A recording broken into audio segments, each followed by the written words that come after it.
तो हेलो दोस्तों, स्वागत है आपका एक नई वीडियो में। तो फर्स्ट एपिसोड के आखिर में हमने देखा था कि कीट्स और मार्टी माया के घर जाते हैं और उसे बताते हैं कि जिस गन से माया की बहन और जॉय का मर्डर हुआ था वो गन माया की गन से मैच करती है।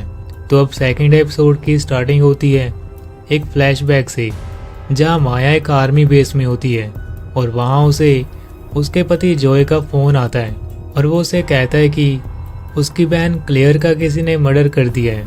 और माया वहां से अपने घर चली जाती है और जॉय के गले लगकर रोने लगती है।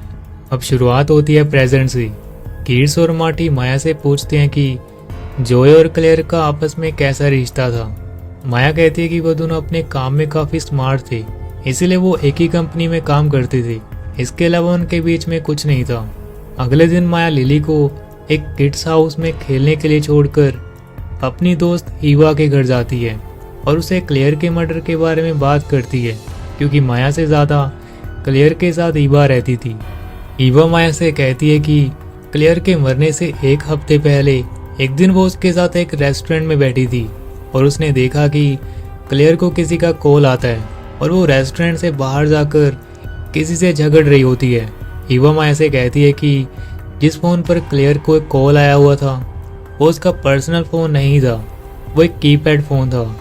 और इस बात को सुनकर माया हैरान हो जाती है और ईवा से कहती है कि उसने इसके बारे में किसी से बताया क्यों नहीं।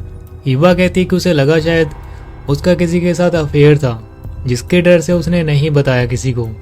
और वहीं कीट्स एक लेडी के साथ बैठा होता है जो कीट्स से कहती है कि उसकी हालत दिन ब दिन बिगड़ती जा रही है, उसे ट्रीटमेंट की ज़रूरत है।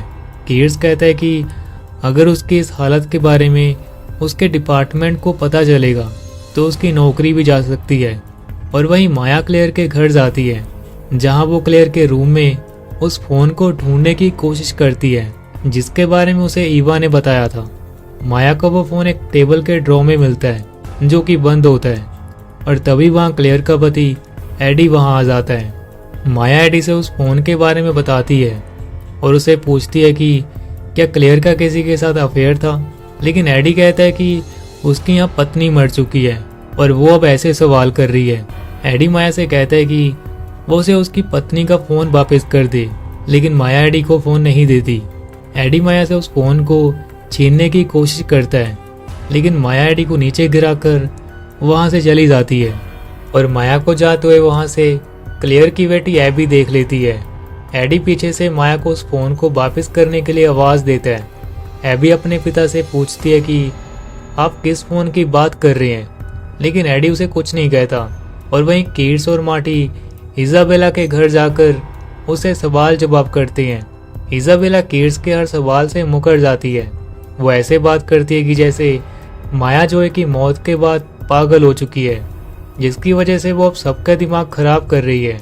उसके बाद एबी और उसका भाई डैन क्लेयर के कमरे में क्लेयर की पुरानी चीज़ें देख रहे होते हैं। डैन को एक डिब्बे में क्लेयर का पुराना एक कैमरा मिलता है जो काफ़ी पुराना होता है। डैन उसमें देखता है कि उसमें एक फ़ोटो रील होती है।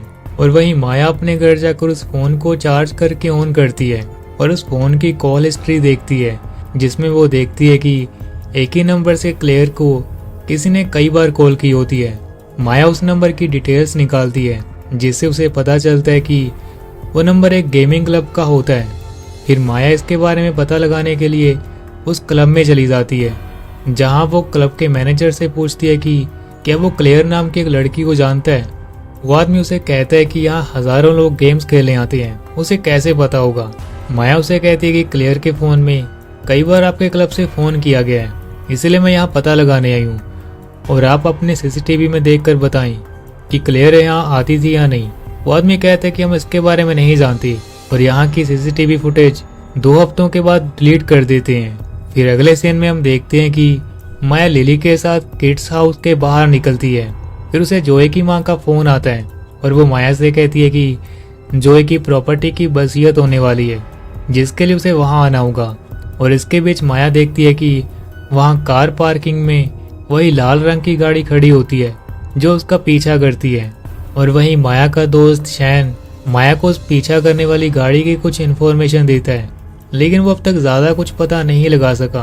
फिर शैन माया को एक आदमी की तस्वीर दिखाता है जिसका नाम कोरी होता है, जिसकी वजह से माया की आर्मी की नौकरी चली गई थी, जिसे देखकर माया काफ़ी शौक होती है। इस बात को वो देखा करके वहाँ से जोए की माँ के घर चली जाती है और उसके बाद डैन और एबी एक फोटोग्राफी की शॉप में जाते हैं जहाँ से वो अपनी माँ के कैमरे में से कुछ तस्वीरें निकलवाते हैं और वो उन तस्वीरों में देखते हैं कि उनकी माँ के साथ एक लड़का होता है और एक तस्वीर में क्लेयर प्रेग्नेंट होती है, जो कि क्लेयर की शादी से पहले की तस्वीर थी, जिसे देखकर डैन और एबी हैरान हो जाते हैं। और वहीं जोए की माँ के घर वसीयत सुनने के लिए जोए की बहन कैरोलिन और उसका पति भी होता है। उसके बाद वहाँ माया भी आ जाती है और वहाँ खड़ी एक वकील लेडी उन सब से कहती है कि आज वसीयत नहीं हो पाएगी क्योंकि उन्हें जोए की डेथ का सर्टिफिकेट अब तक नहीं मिला है, जिसके लिए उन्हें कुछ दिन इंतजार करना होगा। उसके बाद माया घर के बाहर गार्डन में खड़ी होती है और उसके पास कैरोलिन आती है और उसे जोए के बारे में बातें करती है। वो माया से कहती है कि क्या उसे जोए के भाई एंड्रयू के बारे में पता है, जिसकी मौत हो चुकी है। माया उसे कहती है कि हाँ, जोए ने उसके बारे में थोड़ा बहुत बताया था। जोए के अनुसार एंड्रयू ने समंदर में कूदकर सुसाइड किया था, लेकिन जोए की माँ ने सबको ये बता रखा था कि वो एक एक्सीडेंट था और इसीलिए कैरोलिन को लगता है कि जोए शायद अब भी जिंदा है, क्योंकि उसने जोए की बॉडी को नहीं देखा था और ना ही माया ने देखा था। कैरोलिन माया से कहती है कि उसे तब तक यकीन नहीं होगा जब तक वो जोए की मरी हुई बॉडी को ना देख ले। फिर वो माया को कुछ दिखाने के लिए जाती है और उसे कंप्यूटर में उनकी फैमिली के एक प्राइवेट बैंक अकाउंट की स्टेटमेंट दिखाती है। वो बताती है कि उनके बैंक में से हर महीने की 10 तारीख को किसी को पैसे ट्रांसफ़र किए जा रहे हैं और वो अकाउंट डिटेक्टिव कीट्स का होता है।